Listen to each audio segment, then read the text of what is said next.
Trump வரியால் இந்தியாவிற்கான ஏற்றுமதிகள் பாதிக்குமான்னு ஒரு பயம் வந்துச்சு. ஆனா எல்லா பொருட்களுக்கும் வரி இல்லையாம். அதுவும் தமிழ்நாட்டு ஐபோனுக்கும் வரி இல்லையாம். எப்படின்னு தெரியுமா? அமெரிக்கா ரஷ்யா கிட்ட இருந்து கச்சா எண்ணெய் வாங்கினதுக்காக இந்தியா மேல 50% வரி போட்டுச்சு.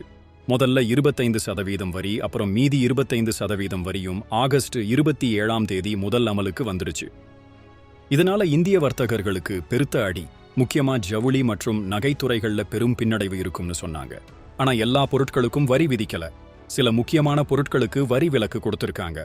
அதுவும் கிட்டத்தட்ட இந்தியாவோட 30.2% ஏற்றுமதி பொருட்களுக்கு ட்ரம்ப் வரி விலக்கு கொடுத்திருக்கிறாரு. இதுல 56% மருந்து பொருட்கள் மற்றும் ஜெனரிக் மருந்துகள் தான்.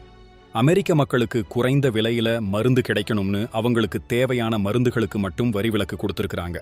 அது மட்டுமல்லாம நம்ம சென்னையில ரெடியாகவும் ஐபோனுகளுக்கும் வரி விலக்கு கொடுத்திருக்காங்க. ஸ்மார்ட் போன்கள், கம்ப்யூட்டர் சாதனங்கள், புத்தகங்கள்னு அவங்களுக்கு தேவையான பொருட்களுக்கு மட்டும் வரி விலக்கு கொடுத்திருக்காங்க.